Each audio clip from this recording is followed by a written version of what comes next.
How often do you think about the Roman Empire? Yeah, me too. Every damn day. But probably not for the reasons you think. Because I'm a wine guy. And when I think about the Roman Empire, I think about the fact that these people invented basically everything we do with wine. Appellations? Rome had them. Cult wines? Had them. Wine critics? Rome had them. Wine fraud? Rome invented that too. But they also did things with wine that are, let's just say, less relatable. They sweetened it with lead on purpose.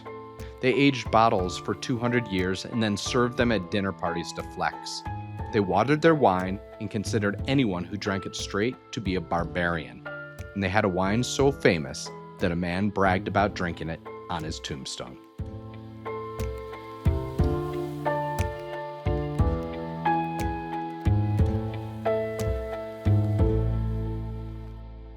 Welcome, welcome. I'm John, and this is the story of wine in ancient Rome. And honestly, it's wilder than you think. If you were rich in ancient Rome, and I mean like rich, really rich, there was only one wine. There was one wine that said you had arrived, that you were important, that you belonged at the table with senators and emperors. Falernian.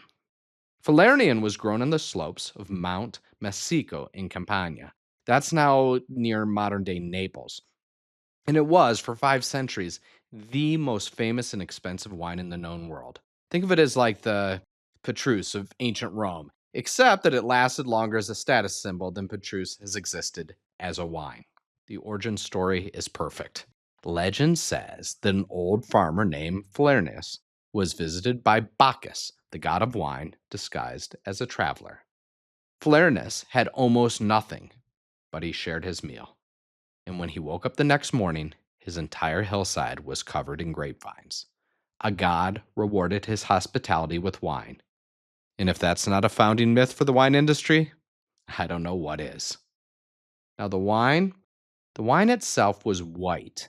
It was high in alcohol. It was probably like a 15 or 16% wine. It was made from late harvested grapes and aged for 15 to 20 years in sealed clay amphora. Over time, it oxidized to an amber color. Pliny the Elder said it was the only wine that could catch fire when you held a flame to it. Now, that's actually probably an exaggeration. You need a much higher alcohol content for that. But the point is, Falernian had a reputation for being intense. The 121 BC vintage is where it truly gets insane. During this year, during the consulship of Lucius Opimius, the conditions were perfect. The vintage was extraordinary. And for the next 2 centuries, the Opimian Falernian was the wine to have. Multiple ancient stories describe this wine tasting 200 years later after it was made. Pliny, writing in the 1st century AD, admitted by that point it was probably past its prime, but they were still serving it. At a banquet at 60 BC honoring Julius Caesar and his Spanish conquest, the wine poured was the Opimian Falernian from 121 BC, 61 years old, at a banquet for Caesar. In Petronius Satiricon, which is basically the ancient Roman version of a satire about new money, the nouveau riche host, Trimalchio, serves a bottle of Opimian vintage at his ridiculous dinner party. By that point, the wine would have been like 180 years old, and it was vinegar. But Trimalchio served it anyway because the label was the point, not the liquid. Sound familiar? Well, some things in wine never change. And we know exactly how much the Falernian cost because it's written on a wall. In the ruins of Pompeii, buried by Vesuvius in AD 79, archaeologists found a tavern with a price list scratched into the plaster. It reads, "For 1 as, you can drink wine. For 2, you can drink the best. For 4, you can drink Falernian." An as was a basic unit of currency, so a soldier earned about 10 per day. So Falernian cost almost half a day's wages for a single cup. So in modern terms, that's been estimated at like $1,500 a bottle. And there was fraud. By AD 180, the physician Galen, was publicly questioning whether all the wine being sold as Falernian could possibly be the real thing. 2,000 years ago, the most famous doctor in Rome was calling out fake wine. Wine fraud is not a modern invention, it's as old as wine. So here's the thing that would drive a modern wine person crazy about ancient Rome: they almost never drank their wine straight. Romans diluted their wine with water, always. The standard ratio was about 2 or 3 parts water to 1 part wine. And if you drank your wine undiluted, they called it marum. You were considered uncivilized, a barbarian. The philosopher Seneca said that drinking unmixed wine was a sign of moral decay. And the Greeks, they felt the same way. They thought only the Scythians drank wine straight, and the Scythians was the version of, well, people that you don't want to be. Why? Because Roman wine was strong. It was really strong. Those late harvested, high alcohol, oxidized wines were intense. And the Romans, they drank a lot of it. An aristocrat might consume 2 liters in a day. That's about 3 bottles. Even diluted, that's a significant amount. At a proper Roman dinner, a designated leader called the arbiter bibendi, the master of drinking, would decide the ratio of water to wine for the evening. Too much wine, and the party gets out of hand. Too little, nobody has any fun. So just think of it as kind of a water mixologist. The arbiter was essentially the world's first sommelier, except his job wasn't to pick the wine, it was to decide how drunk everyone was going to get. And water, well, that wasn't the only thing they added. Romans put, honestly, like kind of everything in their wine. So they'd put honey and spices like cinnamon, myrrh, saffron, resin from pine trees, which is why we still have retsina in Greece today. Seawater. Yeah, they'd actually put seawater. Marble dust, chalk, and the big one, and the one that may have contributed to the collapse of their entire civilization: lead. We'll come back to that one. The point is, Roman wine was not what we think of as wine. It was a base ingredient, a starting point. They would have been horrified by the modern idea of drinking an adulterated Burgundy and talking about terroir. For them, wine was a canvas, and the artistry was what you added to it. Roman dinner parties, convivium, they called them, they were spectacles. You reclined in couches, you didn't sit in chairs. Courses would go on for hours. Entertainment, music, poetry, sometimes considerably more, happened between dishes. And wine flowed through it all, managed by the arbiter, escalating as the night went on. Tomacchio's dinner in the Satyricon is the most famous literary depiction. It is a grotesque display of wealth where the host serves centuries old vinegar to impress his guests. Everything is gold plated, and the whole evening is a parody of status anxiety. It was written as satire, but like all good satire, it was based on real behavior. The rich Romans really were this ridiculous. And here's a detail I love. So at the end of a Roman dinner party, it was customary to pour a libation, a splash of the wine, to the gods. So you didn't drink that last sip, you offered it. Every Roman dinner ended with an act of gratitude, a recognition that the wine, the food, the evening, the company, it was all a gift. We've lost that. We should bring it back. Maybe not at Preface Wine located in Delray Beach, Florida, please. Thanks. All right, let's talk about the lead. Roman wine was often very harsh. It was tannic and bitter. And Romans had a limited supply of sweeteners, mostly honey, which was expensive. So they came up with a solution. They would boil unfermented grape juice in kettles until it reduced to thick, sweet syrup.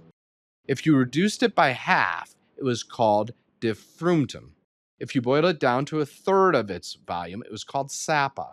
And they used to sweeten wine, preserve fruit, and flavor food. Now, here's the problem. They boiled it in lead pots.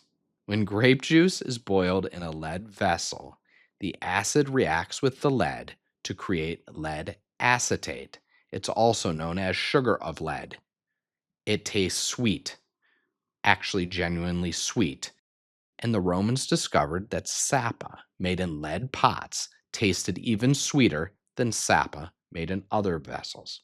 So they did it on purpose.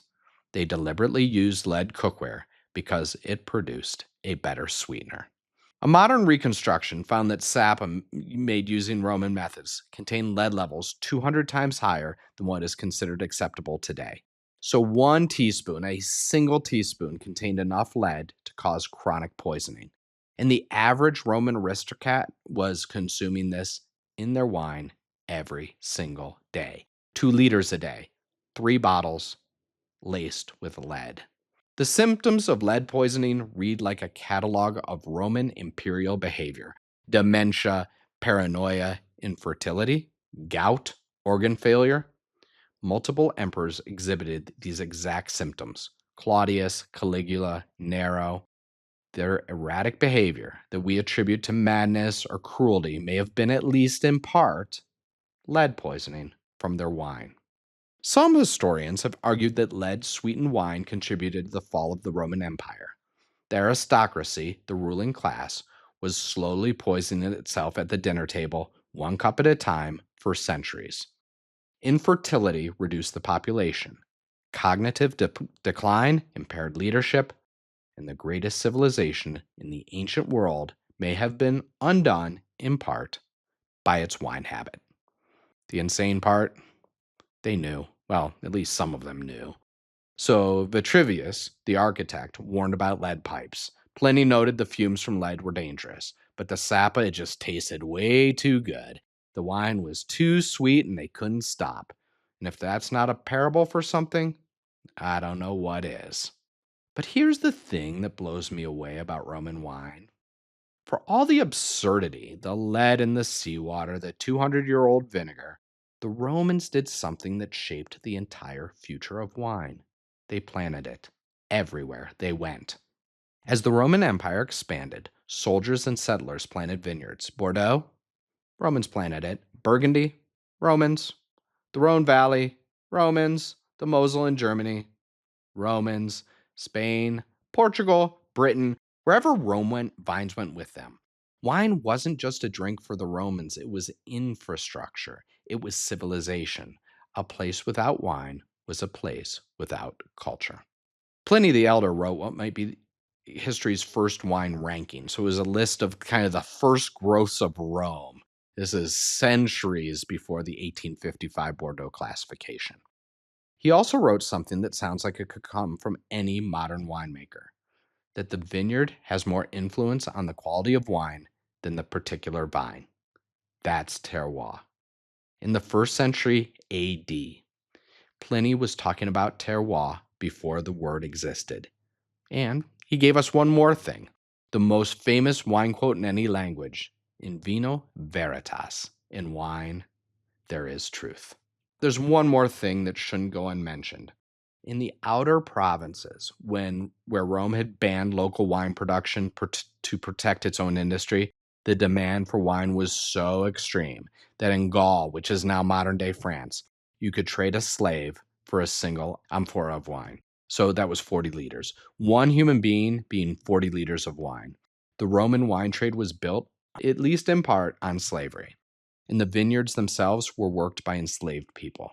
This is not an industry that started clean, and we should say that plainly. So, how often do I think about the Roman Empire? When it comes to wine, constantly. Because every time I open a bottle of Italian wine from Campania, I'm drinking from the same region where Falernian was made. And every time I hear about a cult wine or a first growth, I'm just using the framework that Romans invented. And every time someone fakes a bottle of expensive wine, they're following a tradition that's at least 2,000 years old. The Romans, they gave us viticulture across Europe. They gave us the concept of vintage, of one year being better than another, of aging a wine until it reaches its peak. They gave us appellations. They gave us rankings. They also gave us wine criticism. And they gave us the dinner party as a form of art. And they gave us a cautionary tale about what happens when you value sweetness more than the substance.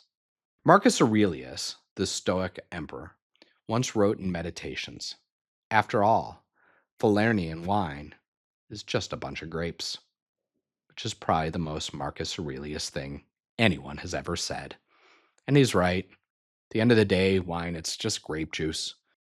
But it's grape juice that built an empire, sweetened a civilization's decline, survived a volcano, and outlasted every Caesar who ever drank it.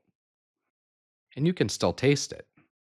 Villa Maltide, which is a winery in Campania founded in the 1960s, makes a wine called Falerno de Masico from the same slopes where the Romans grew the original. Is it the same wine? No, but it's the same dirt. And that's close enough. And me, I'm just still thinking about the Roman Empire.